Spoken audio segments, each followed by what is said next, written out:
kapatid, the fullness of the Holy Spirit. Basahin po natin yung title, Fullness of the Holy Spirit.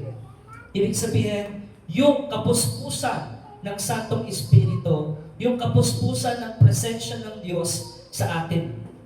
No? At every person, mga kapatid, ay meron pong pumupuspos. Amen. We are empty vessels po. Amen, mga kapatid. No? Tayo po ay vessel at meron pong pumupuspos sa bawat tao. No? At dalawa lang po ang Espiritu sa mundo. Ang katotohanan po, sinasabi sa salita ng Diyos, dalawa lang po no? Darkness and light. Holy Spirit and evil spirit. Amen? At yung kamunduhan at yung pagiging banal no? Sa harapan ng Panginoon. So, kaya napakahalaga yung fullness of the Holy Spirit. And there's no reason in the entire world that we cannot be filled with the Holy Spirit. Dahil the Holy Spirit is available. Sabihin mo sa katabi mo, the Holy Spirit is available every day. Every day, kumikilos ang banal na Espiritu no? Sa ating panalangin. Actually, doon nga, kahit sa mga nakita natin sa Bible, kahit yung hindi pa talaga mananampalataya, no? Yung talagang kumilos ang banal na Espiritu, basta nananalangin ng sincero sa Diyos no? At ang nais ng Panginoon, mag-indwell ang Holy Spirit sa bawat isa at mapuspos ang bawat isa. Sa early church po, basahin natin sa Acts chapter 4, verse 31. Ang sabi po dito sa gawa, pagkatapos nilang manalangin, niyanig ang kanilang pinagtitipunan. Silang lahat ay napuspos ng Espiritu Santo at buong tapang na nangaral ng salita ng Diyos. Habang sila po ay nananalangin, ang sabi doon, we see that in the book of Acts, Christians experience the fullness of the Holy Spirit. No? Napuspos ng Espiritu Santo. Ano po yung ginagawa nila nung sila'y napuspos? Sila'y nananalangin. Kapatid, kamusta ang prayer life mo? No? At isa sa mataas na level of prayer, syempre isa na nga doon yung intercessions at isa na nga doon yung thanksgiving. Amen? Kapatid, kailan ka huling nagpasalamat sa Lord? Yung talagang sincero, Lord, maraming salamat po sa araw na ito. Na kahit maraming problema, no? Nabanggit na naman nga si Judith, ang daming bills, ang daming bayarin, ang daming isipin, ang daming obligasyon. Lord, maraming salamat dahil alam ko, Ikaw ang may-ari ng buhay ko, Ikaw ang may kontrol ng buhay ko, Ikaw ang provider ng buhay ko. Amen. You're the Savior of my life. At kapag ganun po ang ating panalangin, yung talagang buong tiwala sa Panginoon. Ganun po manalangin yung early church. Nagkaroon ng pagyanig sa kanilang gathering. Mahalaga yung gathering Sabihin mo sa katabi mo, huwag kang mawawala sa pagtitipon. Ayan. Lalo na sa pagtitipon, mga kapatid, huwag tayong aalis doon. Bakit? Doon lalong kumikilos ang Holy Spirit. Kapag sama-sama, corporate prayer, corporate thanksgiving, enter His gates with thanksgiving, with gratitude, and then the Holy Spirit will come unto you, no? Will fill you, at patuloy na masusunod natin ang kalooban ng Diyos dahil napuspos ka ng Santong Espiritu. Amen. Kaya napakahalaga yung fullness of the Holy Spirit. Last week, nabanggit natin sino? Si Stephen. No? Hindi si Stephen Curry, Si Stephen, the first martyr. Ang pinakaunang namatay, no? Sa mga early church, no? Panahon ng early church, dahil sa kanyang pananampalataya kay Kristo. Basahin natin yung Acts 7:55. Ang sabi doon, ngunit si Esteban na puspos ng Espiritu Santo ay tumingala sa langit at nakita niya ang kaluwalhatian ng Diyos at si Jesus na nakatayo sa kanan ng Diyos. Amen. So nakita po natin ang buhay ni Stephen talagang to the fullness, no, or maximum, no, yung talagang na-maximize niya yung buhay niya kahit bata siya namatay. Around 30 years old na po siya, no? We see that when Stephen was about to be killed, ay puspos siya ng banal na Espiritu. Nung tangka na siyang papatayin, puspos siya ng banal na Espiritu Espiritu. Walang halong sama ng loob, walang galit, walang puot sa kapwa. Ang panalangin ni Stephen, patawarin mo sila, Ama, hindi nila alam ang kanilang ginagawa. Ang isang taong puspos ng banal na Espiritu ay mapagpatawad. Ang isang taong puspos ng banal na Espiritu, nalalaman niya yung kanyang purpose. Alam niya yung kanyang pananampalataya, paninindigan. At nakita niya Jesus at the right hand of God standing. No? Nakita niya. Ang taong puspos ng banal na Espiritu, makikita niya ang Panginoong Jesus, no, sa kahuli-hulihan ng buhay niya na talagang nag-aabang sa kanya at talagang maririnig niya, well done, good and faithful servant. Praise the Lord. Sa Acts 9:17, basahin natin.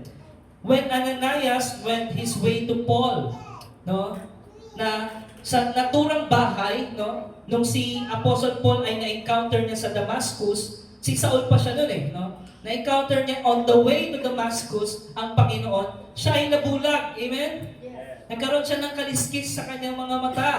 Naman sobrang liwanag no? At inutusan ng Diyos si Ananias sa puntahan si Apostle Paul.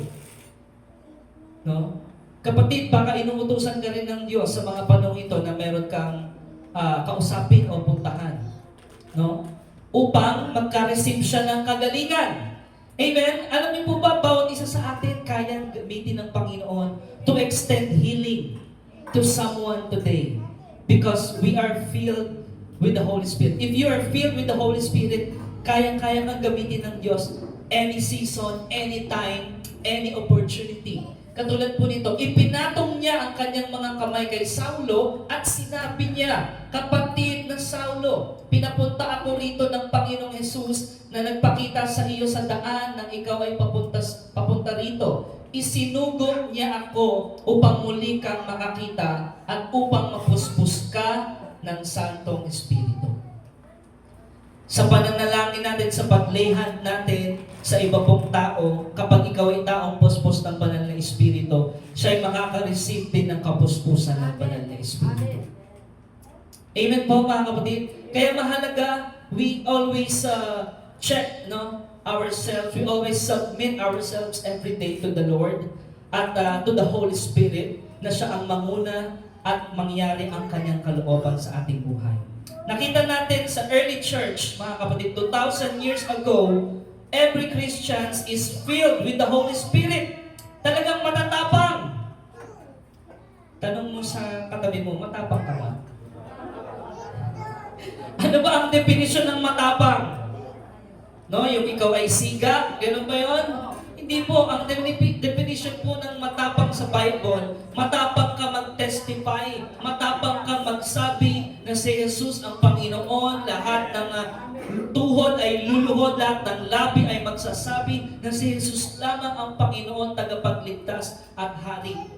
Siya ang tumubos sa ating mga kasalanan, siya ang nagligtas sa kasalanan ng sanlibutan. And in this Christmas season, we celebrate the reason. No, it's not about the season. It's about the reason that a Savior was born, in Bethlehem, at tinawag na siya Emmanuel, sabihin God with us. Diba? Talagang mahal tayo ng Diyos, hindi niya tayo iniwan, hindi niya tayo binabayaan. Ibinigay mismo ang bugtong na anak niya upang tayo magkaroon ng kaligtasan at buhay na walang hanggan. Amen. Amen. Kaya napakahalaga mga kapatid, yung kapuspusan ng banal na Espiritu sa ating buhay. The fullness of the Holy Spirit simply means to be controlled. Everybody say controlled. Sino ba ang kumokontrol sa iyo? Are you controlled by your emotion? By your anger? Malalaman mo ang isang tao kapag punong-puno ng galit. Di ba? Kontrolado siya ng galit niya. Or halimbawa, kontrolado siya ng mga emosyon na halimbawa inggit or something, hinanakit or puot, yung mga negatibo. No? Pero pag ikaw ay control or filled with the Holy Spirit, mga kapatid, masusunod mo ang kalooban ng Diyos. Napansin niyo ba sa mga sitwasyon ng buhay niyo, mga kapatid, na gusto mong sumunod sa Lord Amen? Pero bakit hindi ka makasunod? Bakit po? Ano po ang dahilan, kapatid? Kasi dapat mapuspos ka muna ng banal na Espiritu. Amen. Kaya nga, prayer is like a thermometer. Alam niyo yung thermometer? It will tell you kung ano ang temperature. Amen.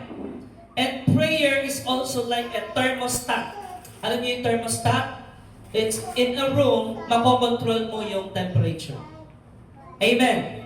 So kung ikaw ay aktibo sa panalangin, kapatid, you got the thermostat at pwedeng lagi kang mainit sa paglilingkod sa Panginoon.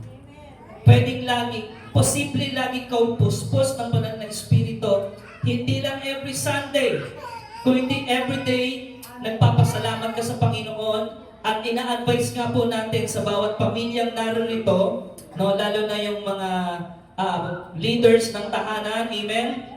I-gather natin kahit once a week yung ating mga pamilya para mag-usap-usap tayo, discussion about sa ano ba ang mga pinagpapasalamat natin sa Diyos. Amen? So hindi dito yung maraming pinagpapasalamat sa Lord. Amen? Kasi kapag lagi natin pinag-uusapan yung mga dapat ipagpasalamat, lalong bumadalo yung blessing eh. Lalo tayong napupuspos ng banal na Espiritu eh. Pero pagka nahalata mo, pag ang pinag-uusapan laging negatibo, kulang sweldo, andyan na naman si Judy, bagsak ekonomiya, pataas na naman ang bilihin, ang layo ng blessing. Yes. Kasi po sa Bible, ang turo, in everything, give thanks. And the Holy Spirit, gusto niya lagi tayong magpasalamat at totoong kikilos siya dahil sa iyong pagpapasalamat. Amen po mga kapatid. Maraming bagay tayong dapat ipagpasalamat sa Lord. Dapat ginagather natin ang ating mga pamilya, no? Na kahit ikaw ay maraming problema or na-scam ka pa, diba? Magpasalamat ka pa rin sa Panginoon. Kasi Lord, kahit ako ay na-scam, naging pagpapala ako sa Kanya, no? God bless Him more. Amen? Dahil alam ko, hindi ako mauubusan. Dahil ako'y puspos ng banal na Espiritu. Ako'y magpapasalamat. Ako'y magpupuri sa Panginoon. At hindi ako titigil habang ako'y nabubuhay. Dahil ang aking buhay ay sa Panginoon. Amen? Mga kapatid, ganun yan eh. Kahit dumaan tayo sa mga iba't ibang klaseng pagsubok, kabiguan, di ba? Sa gitna nung, di ba, meron kang sakit karamdaman, di ba, kumanta kami sa ospital, ang Mesyas ng Pasko. Amen! Pinapuri natin ang Mesyas. Si Jesus. Kapayapaan ng buong mundo. Di ba? Magmahalan tayo, nakakapagmahal tayo, naiibig natin ang kapwa dahil kay Jesus. Napupuspos tayo ng banal na Espiritu dahil sa Panginoong Jesus, dahil sa ginawa niya, sakripisyo sa atin. Amen. Kaya Ephesians chapter 5 verse 18, ang sabi ni Apostol Paul, ngayon from Saulo naging Pablo, ang sabi niya, huwag kayong maglalasing. Aha. Sapagkat sisirain lamang niyan ang inyong buhay, sa halip ay dapat kayong mapuspos ng Espiritu. Amen. This is a command, no, from Apostle Paul. Sabi niya, huwag kayong maglalasing. Ano ba yung mga nakakalasing sa ating buhay? Ayan. Mga bagay sa sanlibutan. Hindi lang alak, di ba? Andiyan yung bisyo, di ba? Iba't ibang klase. Kasi nga, gusto mo mapuspos ka ng bagay na yun eh. Na para bang kung wala yung bagay na yun, parang kulang. Amen? May mga bagay ng laman. Pero ngayon, ikaw ay na-born in spirit, na-born again, you are filled, the dwelling of the Holy Spirit is in you, at ngayon ang cravings mo na ay mga bagay sa Espiritu. Amen? At ang sabi doon, sisirain lang ng paglalasing ang inyong buhay. Kapag lasing tayo sa pera, halimbawa, the love of money, no? Is the root of all evil. Pero kung ang mga bagay sa mundo ang iyong kinakagiliwan, wala pong kakontentuhan. Pero kung ang banal na Espiritu, you have everything you need. Amen? Sino po ba ang provider? Ang Lord. Amen. Tayo ay stewards lang. Amen? Ang sabi ni Pablo, huwag kayong maglalasing. No? Lasing ka sa social media, di ba? Lasing ka sa mga bagay na relationship, di ba? Yung parang hindi ka talaga kumbaga hindi hinahanap mo lagi yung mga bagay sa sanlibutan. So sa halip ay dapat kayong mapuspos ng Espiritu. No? If we are not filled with the Holy Spirit, malalaman mo sa isang tao, suwain siya. Amen? Hindi siya sumusunod sa Panginoon. Ibig sabihin, hindi siya puspos ng banal na Espiritu. Pwedeng ikaw ay Kristiyano na nakatanggap ng banal na Espiritu, but ibang bagay yung puspos ka ng banal na Espiritu. Alam niyo po ba yung bahay na tahimik pero hindi payapa? Hindi porket tahimik sa isang bahay ay payapa. Kaya pala tahimik sa isang bahay, hindi nagpapansinan yung mga nandoon. Ibig sabihin, galit-galit sila. Hindi yun kapayapaan. No? So, sa atin po, ipinagkaloob ang banal na Espiritu. Pero kung hindi mo papakinggan, kakausapin ang Diyos, ang banal na Espiritu, hindi ka niya mapupuspos. Amen po. Kung hindi mo siya papansinin, di ba? Isinasang tabi mo lang siya, ay okay na yun. Ligtas naman na ako eh. No? Hindi ka mapupuspos ng banal na Espiritu. At kapag hindi ka puspos ng banal na Espiritu, hindi ka makakasunod sa Diyos. Kaya po marami, kahit Kristiyano, hirap na hirap sumunod sa Diyos, sa utos ng Lord. Diba? Bakit? Kasi hindi niya pinupuspos ang sarili niya ng banal na Espiritu. Kapatid, the Holy Spirit is gentle. He's a gentle person. Hindi siya namimilit. You must be intentional to invite Him to fill you, to control your life. Amen po. Kaya sabi doon, ni Apostle Paul, para magkaroon tayo ng tuloy-tuloy na kapuspusan ng banal na Espiritu, hindi lang once a week. Hindi lang once a week tayo nagpapasalamat, hindi lang once a week tayo nagde-devotion, hindi lang once a week tayo nagpupuri. Amen? Kundi every day of our lives, mga kapatid, gawin natin ang pinapagawa ng banal na Espiritu. Una, ang kalooban niya, in everything, give thanks. In all circumstances, give thanks. Palapan po natin ang Panginoon. Yes, the Lord wants you to have a grateful heart. Amen? Kasi kapag na-cultivate mo yung gratitude na yan, grabe, tuloy-tuloy yung blessings. Amen? Imbis na pag-usapan niyo yung mga negatibo, pag-usapan niyo ng pamilya niyo yung, ano ba yung mga pinagpapasalamat natin this year? Or this week? Amen? Diba? Ano ba yung mga pinagpapasalamat natin na, diba? Na kahit pagdating mo, galing kang trabaho, makalat yung bahay, di ba? Or halimbawa, wala pang luto, wala ka pang makakain. Pero salamat, Lord, dahil ligtas yung pamilya mo. Amen? Ganun po yun eh. Lagi mong nakikita yung mga magagandang bagay mula sa pangit na sitwasyon. Ganun ang taong puspos ng banal na Espiritu. Amen? Palapan po natin ang Diyos na buhay. Diba? Na kahit naloko ka, okay lang. Diba? Salamat, Lord. Dahil inalaw mo na naloko ako, kaya ngayon ako ay natuto. Yes, amen. Amen? Ganun po yun, mga kapatid eh. Ang kapuspusan ng banal na Espiritu ang maglilid sa atin na makasunod sa Diyos. Kaya nga sabihin mo sa katabi mo, be filled with the Holy Spirit. No? Hindi lang once a week, kundi moment by moment, dapat namumuna ang Holy Spirit. Amen. Sa buhay natin. At sinabi doon, be filled with the Holy Spirit, meaning, make yourself available. Sabihin mo sa katabi, make yourself available. Diba? Sige lang, tuloy-tuloy lang. Always show up. Always go to the gatherings. Diba? Always show doon sa pagtitipon. Diba? Kahit nangihina ka physically, may ubo ka or what, no? Diba? Siyempre siguro kung medyo grabe, pwede ka naman mag-face mask, no? Pero pwede ka pa rin naman umattend eh. Amen? Dahil alam mo doon sa pagtitipon ng mga anak ng Diyos, kumikilos ang banal na Espiritu. Kaya sabihin mo sa kapatid mo, huwag tayong umabsent. Sino dito, yung sa year 2026, ang isa sa talagang dealing niya sa Lord, Lord, ayoko pong umabsent.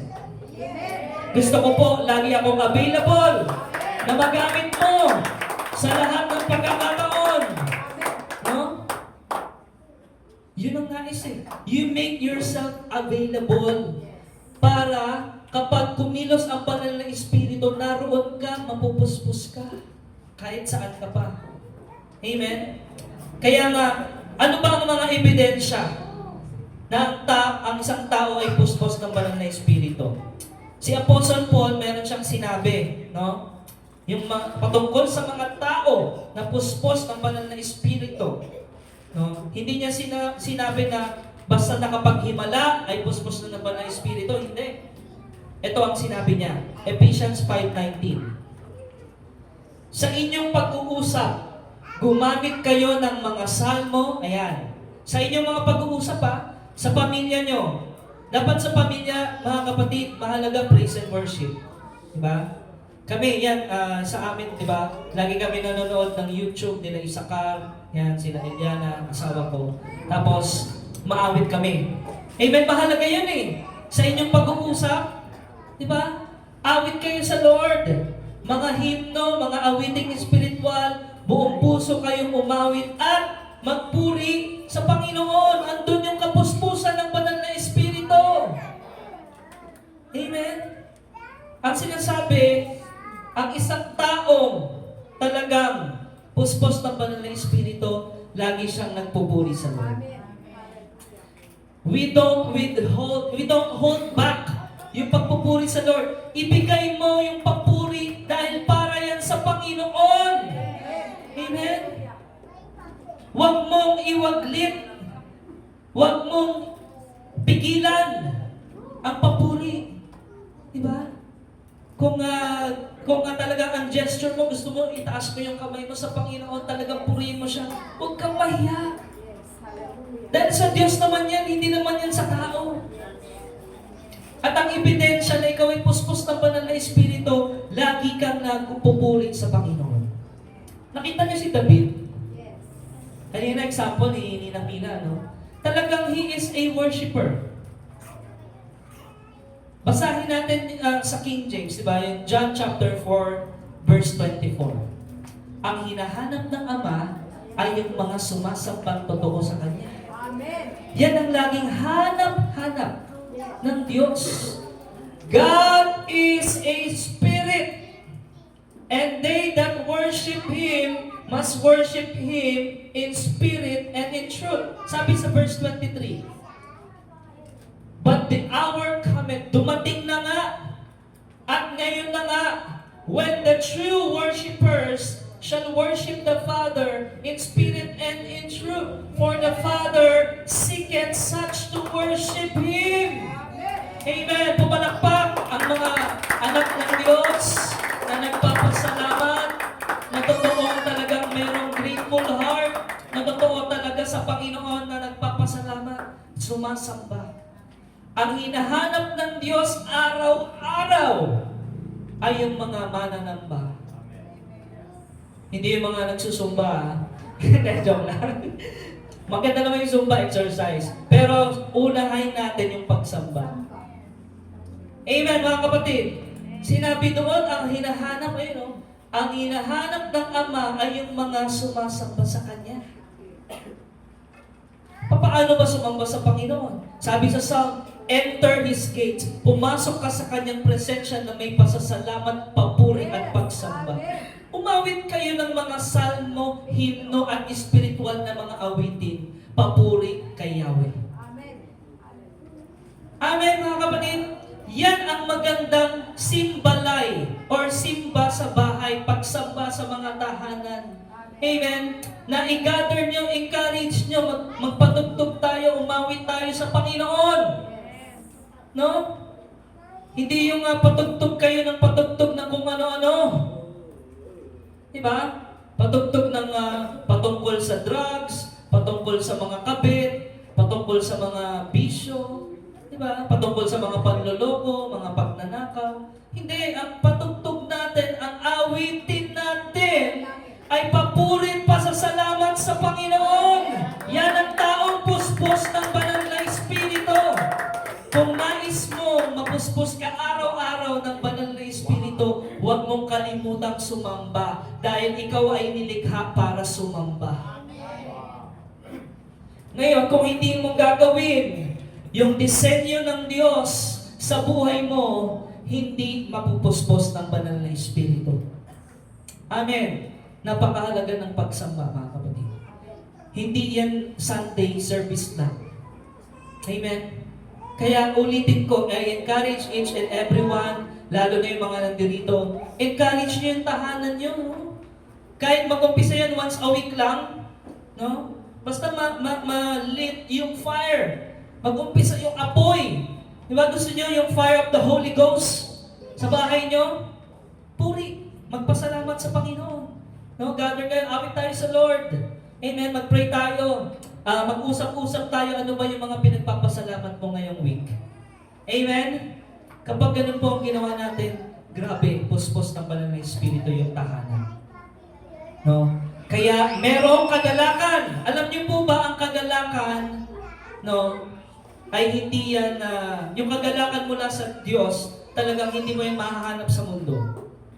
Amen. At nare-receive mo lang yan palagi, yung kagalakan na yan mula sa Panginoon kapag ikaw ay nagpupurit, nagpapasalamat, sumasamba sa Kanya. Amen po. Kaya po, wag po natin kalilimutan, araw-araw na sumamba sa Espiritu. Di ba? Ibig sabihin, Spirit to Spirit, we have that Spirit, we have the Holy Spirit, at yung bless the Lord, O my soul, and forget not all His benefits. Amen po mga kapatid. Siya yung nagpatawad sa atin. Ang dami nating reason. 10,000 reasons. No? Ng pagpapasalamat sa Panginoon. Amen po. Kaya ang taong puspos ng banal na Espiritu, sabi sa verse 19, siya ay merong laging kagalakan at laging nagpupuri. Pangalawa, sabi ni Apostol Pablo sa verse 20. Sa verse 20, sabi doon, lagi kayong magpasalamat sa Diyos na ating Ama dahil sa lahat ng bagay. Sa lahat ng bagay. Mapait, maanghang, matamis, maalat, no? Parang pinagbet. Kahit ano pang maranasan mo, lahat ng bagay ipagpasalamat mo sa Panginoon. Sa pangalan ng Panginoong Hesukristo. Ang isang taong puspos ng banal na Espiritu ay mapagpasalamat. Kahit ano pa yan, no? Kahit matinding problema pa yan, na Lord, puputulan na kami ng Meralco, salamat po dahil may bahay pa rin kami. Amen. Nakita niyo yung mindset na gano'n? No? Na Lord, hindi man kami nakakakain 3 beses sa isang araw, salamat 1 beses nakakakain kami. Amen? Hindi yung puro ka reklamo. Ano ba yan? Sardinas na naman? No? Ano ba yan? Noodles na naman? Hindi po yung gano'n. In everything, you give thanks to God.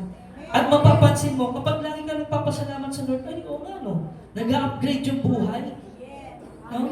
Merong turo po sa Bible na yung nagagawa ng pagpapasalamat lagi sa Panginoon, nagpapalakas, nagpapatanyag, di ba? Yung matayog yung ating pananampalataya. Amen?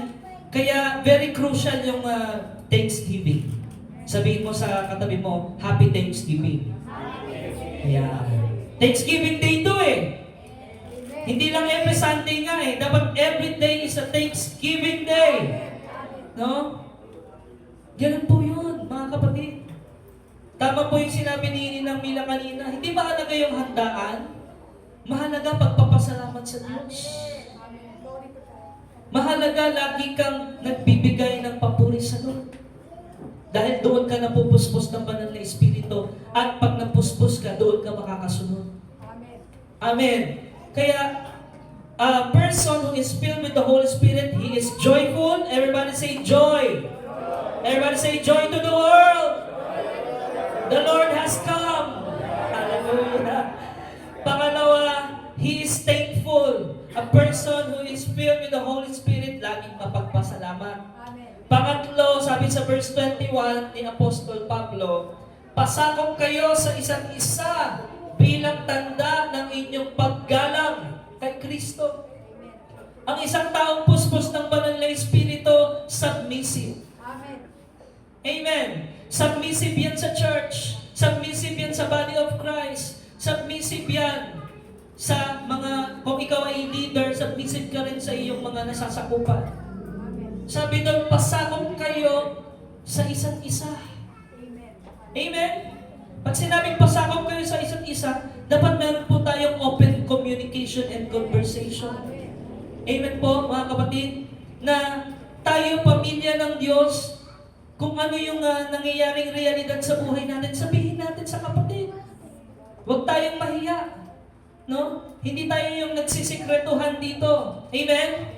Hindi tayo yung nagtatago-taguan. Sabihin natin yung bigat, yung problema, at tayo namang naka-receive ng problema, ipanalangin natin si kapatid. Encourage natin, tulungan natin sa abot ng ating makakaya. At doon napupuspos tayo ng banal na Espiritu. Amen? Pasakop tayo sa ginagawa ng Diyos sa church. Amen? Halimbawa, merong pinapagawa ang Diyos sa DOCGM. Kung ano po yung flow ng Holy Spirit, doon po tayo sumunod. Amen. At kapag sumunod ka sa flow, mag-overflow ang blessings ng Holy Spirit sa iyo. Amen. Kasi gusto agad natin overflowing eh. Pero hindi ka naman sumusunod sa flow ng Holy Spirit. Amen?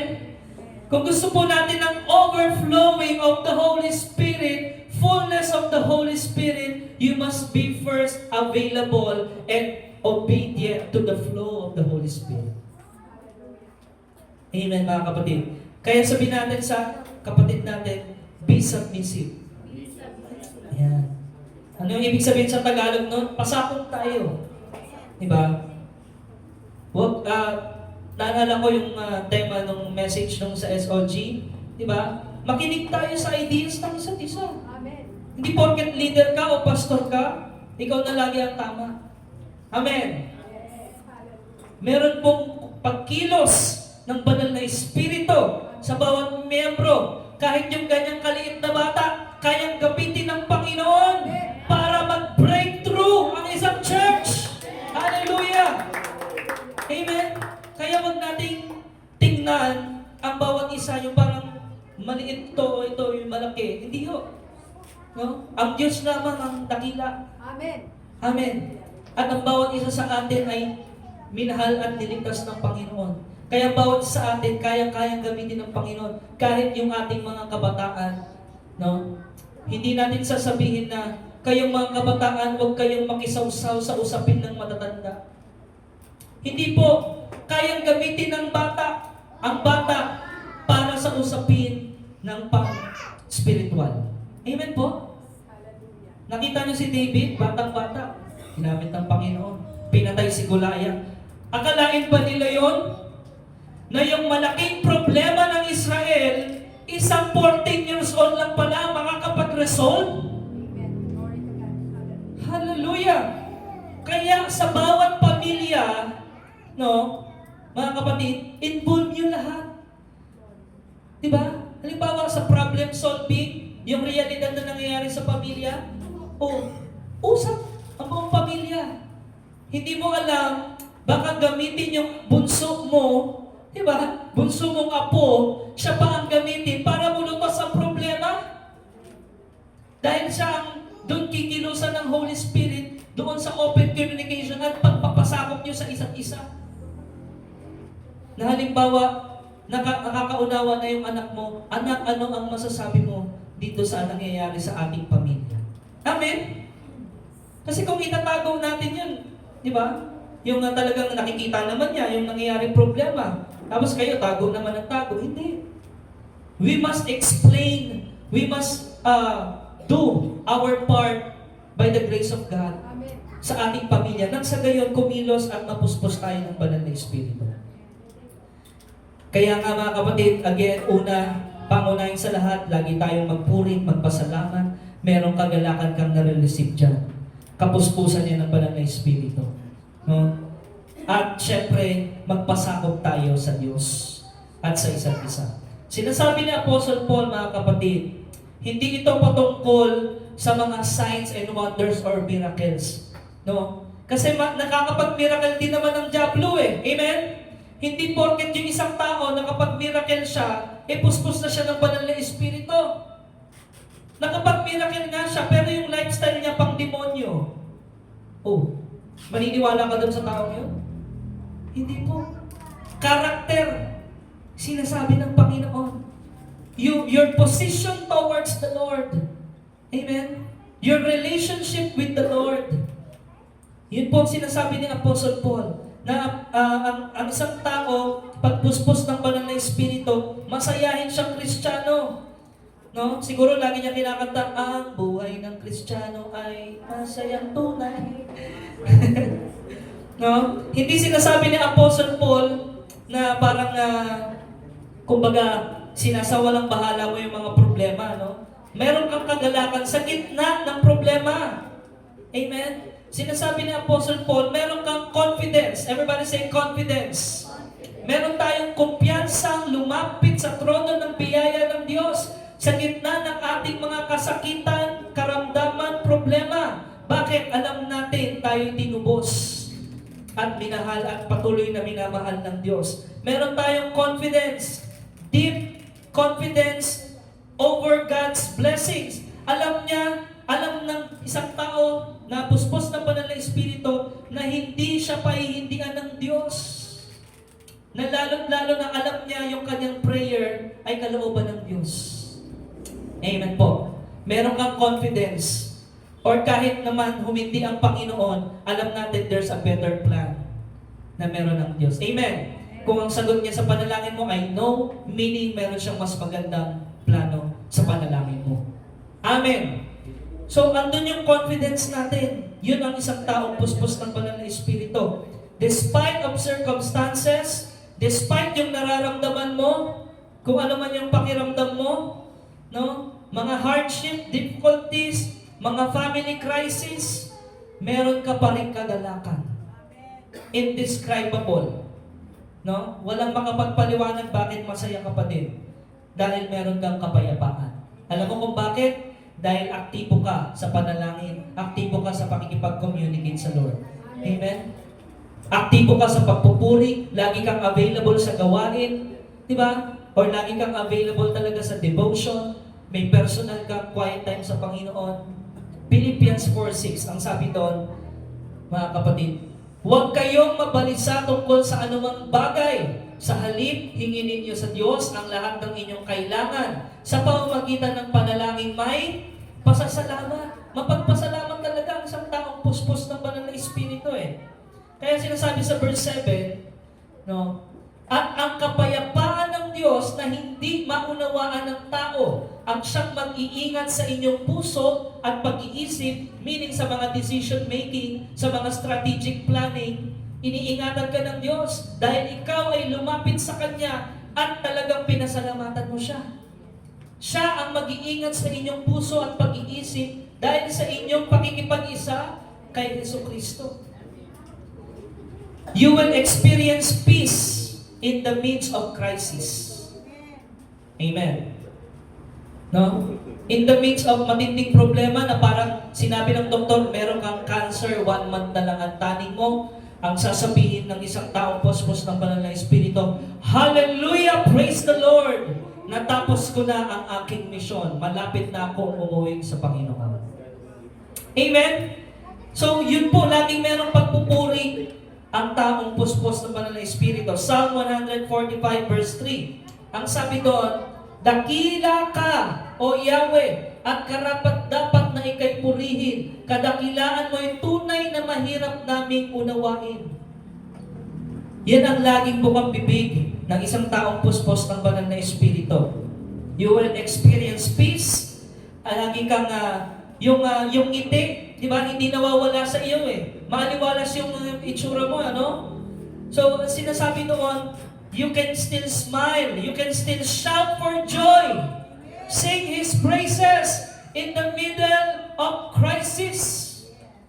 No? Singing praises to God in the midst of pain and sufferings. Ilalabas mo talaga yung hallelujah, ilalaban mo at ibibigay mo sa Diyos.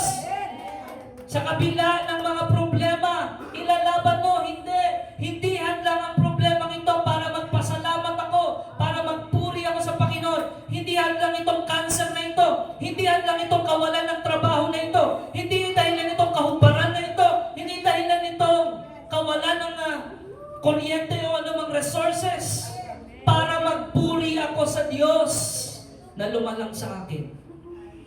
Walang makakapigil sa taong puspos ng banal na Espiritu. Magpupuri at magpupuri yan. Pupunta at pupunta yan sa gawain ng Diyos.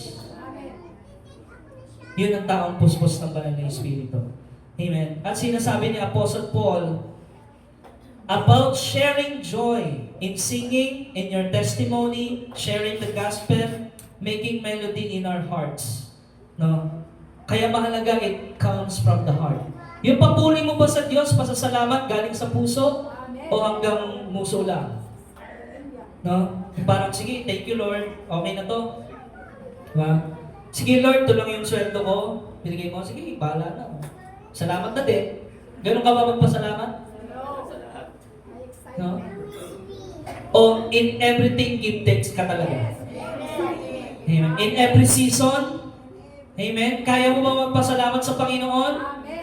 Sinabi sa'yo, halimbawa, no? Nasa mo, natanggal ako sa trabaho. Anong una mong gagawin? Sige nga. Ano ba to? Sinabi sa'yo ng magulang mo, anak, wala tayong pagkain ngayon, zero balance tayo. O halimbawa, ikaw ay Kristiyano, nasunugan ka ng bahay. Kaya mo pa rin bang magpasalamat sa Lord? Diyan nasusubok ang ating pananampalataya eh. No? Meron isang nagpatotoo nga niyan, nasunog yung kanyang bahay na malaki. Isang pastor yan eh. At alam mo, sinabi niya, salamat sa Lord dahil pinahiram niya sa akin yung bahay na yun, hindi naman sa akin yun. Ako ay stewards lang. Hindi ako may-ari, siya ang may karapatang kumuha, siya ang may karapatang magbigay. Praise the Lord forever. Amen? That's the attitude of gratitude. At kapag gano'n ang attitude mo, laging merong gratitude, pupuspusin ka lagi ng banal na Espiritu at lagi kang makakasunod sa leading of the Holy Spirit. Amen, mga kapatid.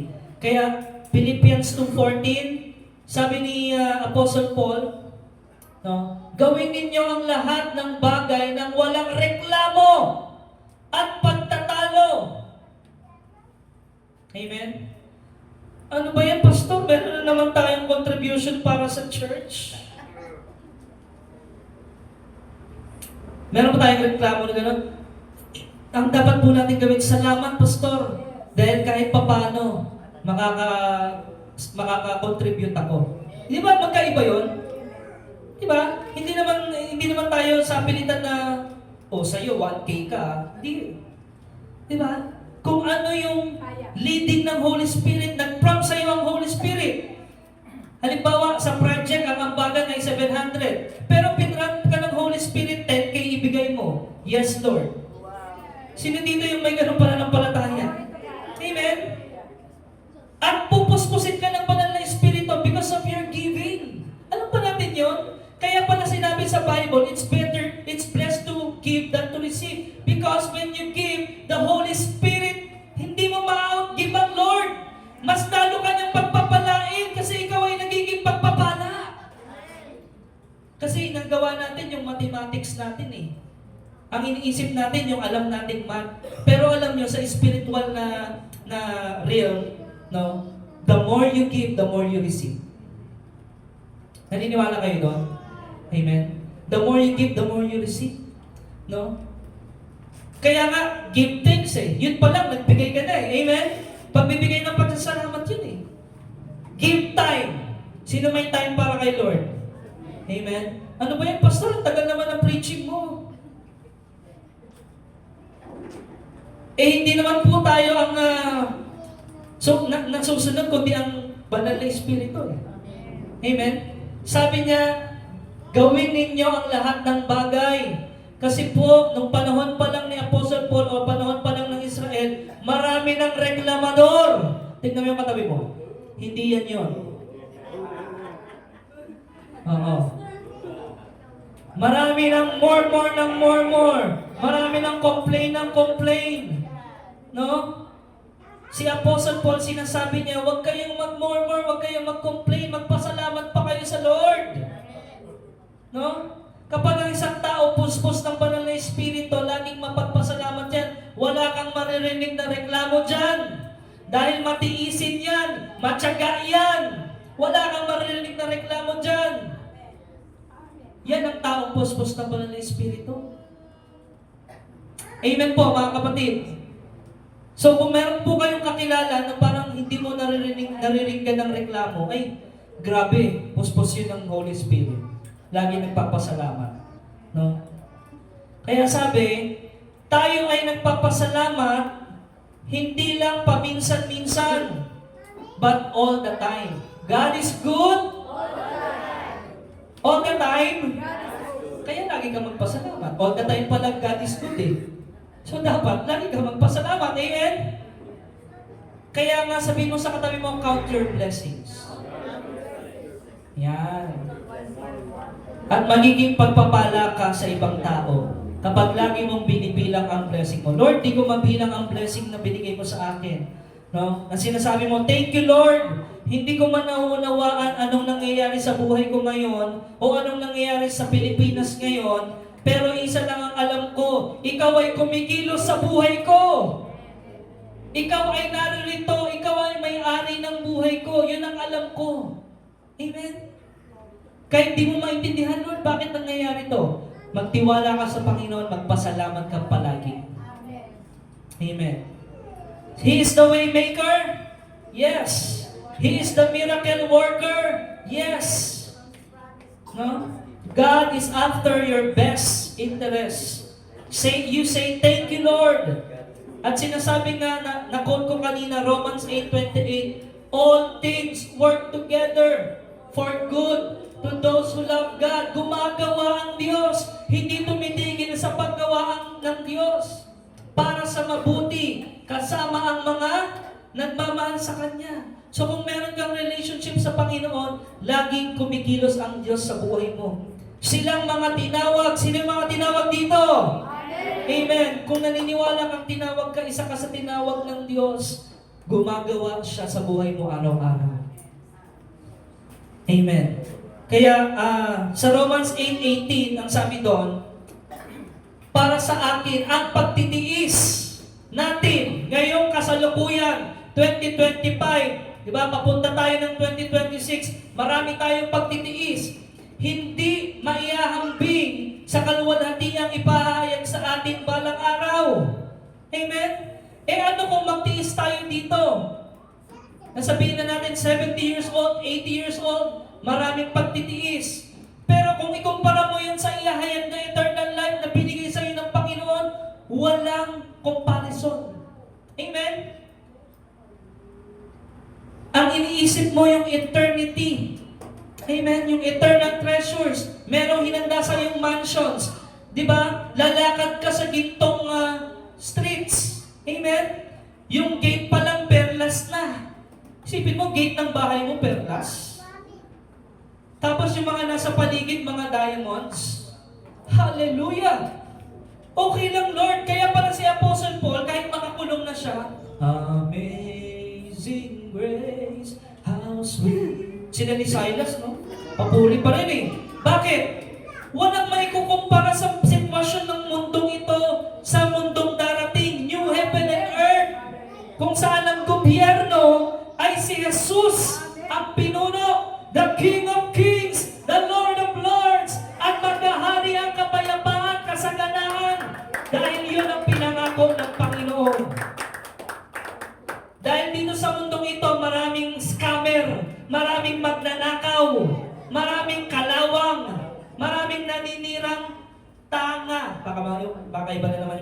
Diba? Yan yung sinabi sa Bible eh. So, kaya sinasabi mga kapatid, puspos ng banal na Espiritu ang isang taong mapagpasalamat, laging nagpupuri, at nagpapasakop sa Diyos. Ang sinasabing submission, mga kapatid, no? Because maraming tao hindi nakakakilala sa Diyos, hindi sila nagpapasakop sa Diyos. Kaya nga dapat may pakilala, makita sa atin ang Diyos, yung kapangyarihan niya. Kapag ang isang tao ay joyful, thankful, and submissive, he is glorifying God. No? Jesus is joyful. Nakita niyo ang Panginoong Jesus, lagi siyang may galak. Even though he went a lot of pain. Amen? Maraming paghihirap na dinanas ang Panginoon. John 15 verse 11. Sinabi ko sa inyo ang mga bagay na ito upang mapasa inyo ang kagalakan ko. Amen? Kanino galing yung kagalakan? Sa Panginoon. No? At nang sa gayon ay malubos ang inyong kagalakan. Sinabi ng Panginoon, no? Yung kanyang salita sa mga disciples. Over and over again, nakita natin ang Panginoong Jesus, lagi siya nagpapasalamat. Thank you, Father. Amen? Nakita niyo pag binasa niyo yung Bible, sinasabi lagi ng Panginoon, nung nagpakain siya ng 5,000, salamat po, Ama. Diba? Doon sa kakaunti. Sino yung ginamit doon? Matanda o bata? Bata. Yung blessing sa inyo, kahit dito sa DOCGN, pwede gamitin yung bata. Amen. Hallelujah. At pag nag-submit yung bata, ibinigay yung tinapay at yung isda, at yung leader ay mapagpasalamat. Salamat, Ama. Magmumultiply. Lahat makakakain. May take out pa. At lahat hindi mauubusan. Overflowing of the Holy Spirit. Hallelujah. Ganun po ang mangyayari sa mga taong mapagpasalamat, sa mga taong laging nagpupuri, sumasamba, sa mga taong nagpapasakop sa church at kay Kristo. Amen. Laging overflowing. No? Kaya nga, nakita nyo yung karnal na tao, mga kapatid, hindi yan nagpapasalamat. Ang isang taong makalaman, lagi yang reklamador. Lagi yang negatibo. Ephesians 5:22. No, pero ang tao na sinasabi doon, no, ito po sabi doon, mga babae, pasakop kayo sa sarili ninyong asawa tulad ng pagpapasakop ninyo sa Panginoon, sapagkat ang lalaki ang ulo ng kanyang asawa, tulad ni Kristo na siyang ulo ng iglesia, na siyang katawan, at siya ang tagapagligtas nito. Kung paano nasasakop ni Kristo ang iglesia, gayon din naman ang mga babae ay pasakop ng lubusan sa kanilang sariling asawa. So, sinasabi din doon sa Ephesians 6:1-9. Ito po, dito na tayo magtatapos, no? Ephesians chapter 6, verse 1 hanggang 9. Kasi po, ito yung panghuli, yung pagpapasakop, no? Submitting to God, no? Ay napakahalaga for us to be filled with the Holy Spirit. Children, sino yung mga anak dito? Ayaw na umamin iba. Children, obey your parents in the Lord, for this is right. Sabi ng Apostle Paul, mga anak, obey or honor your parents in the Lord. No? For this is right. Ito yung tamang gawain. Sa verse 2, anong sabi doon? Honor thy father and mother, which is the first commandment with promise. May kalakip na gantimpala at pangako kapag ang isang anak ay talagang marunong mag-honor, sumunod sa magulang. In the Lord, ha? In the Lord. Siyempre, alam naman natin maraming magulang hindi naman in the Lord eh. Yung iba nire-rape yung anak, ina-abuse yung anak. Hindi yun in the Lord. No? So, verse 3. Ang sabi, that it may be well with you. Ito yung pangako. Kaya ikaw anak, kung ikaw ay mag-honor sa iyong mga magulang, it will go well with you, and thou mayst live long on earth. Ibig sabihin, magiging maganda ang buhay mo. Kaya tingnan mo yung mga suwain na anak, nagiging miserable. Sino dito ang gusto maging successful? Honor your parents in the Lord. There's a promise in that command. Sinabi nun sa verse 4, at para naman sa mga magulang, provoke not your children. Huwag niyong ibulin sa galit. Huwag niyong gagalitin yung inyong mga anak. Alam niyo naman yung kinagagalit ng inyong mga anak, yung pa yung ginagawa niyo. Diba? Akala niyo sa children lang meron utos, ha? Sa magulang din. Provoke not your children to wrath, but bring them up in the nurture and admonition of the Lord. Maging halimbawa tayo. Makahikayan natin yung ating mga anak, yung ating mga apo. Maging living testimony tayo. Amen. Bilang tayo yung mga magulang. Amen po, mga kapatid. Dapat, mga magulang, pangunahan natin ang praise and worship sa tahanan. Admonition in the Lord. Nurture.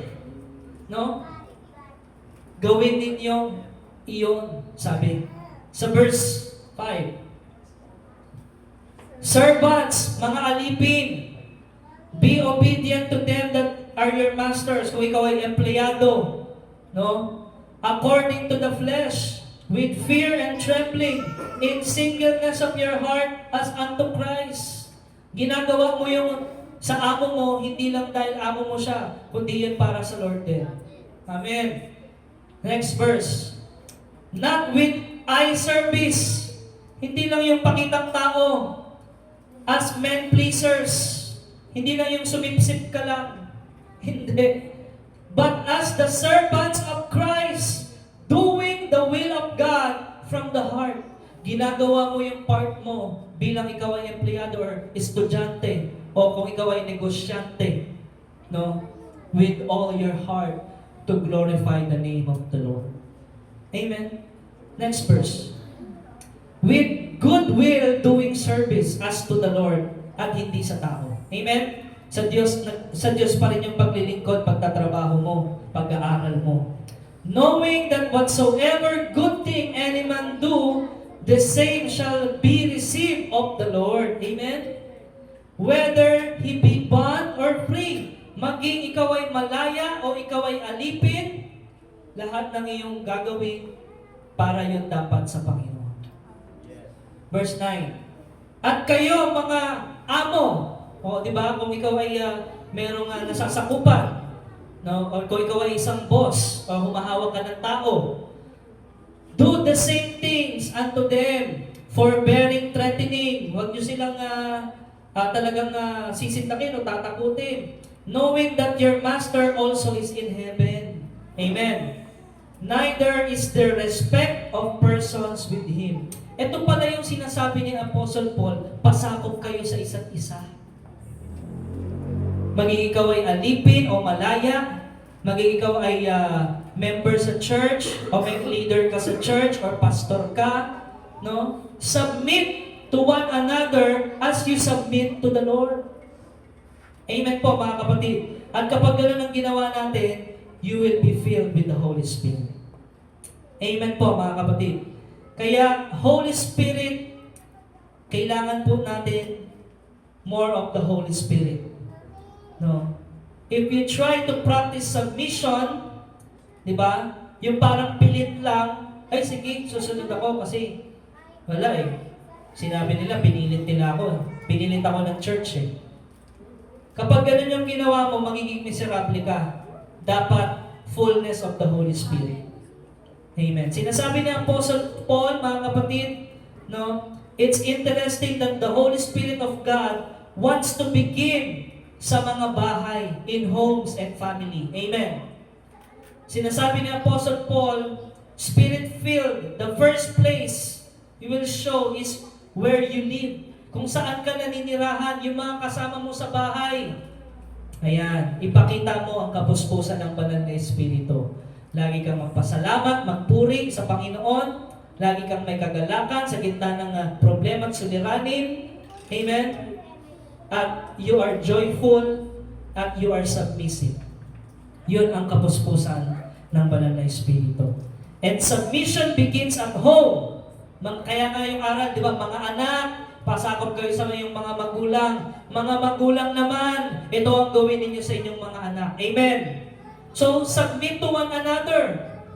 Hindi lang yung anak magsasubmit sa magulang, kundi yung magulang nagsasubmit din sa anak. Tama po ba? Ganun po ang sinasabi ng Panginoon para mapuspos tayo ng banal na Espiritu. Kaya sinasabi po, no, sa bahay magsisimula, sa mga kasama natin, no, and submission.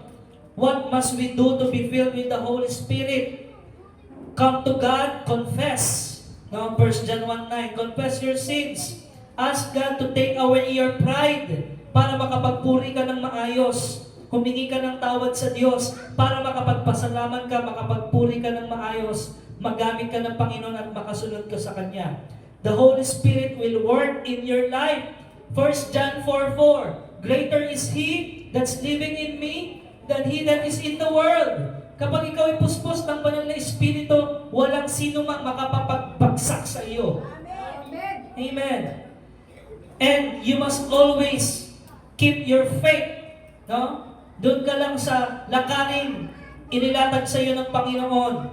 At lagi mong i-check yung motibo mo. Ito ba ay glory to me o glory to God? Amen? Kaya dapat po submit to the Holy Spirit. Last, Acts 1:8. Bakit po ibinigay ang Holy Spirit sa atin? For us to be a witness. We must realize, mga kapatid, dapat yung motibo natin hindi glory to me, kundi glory to God. Amen? Testify about the goodness of the Lord.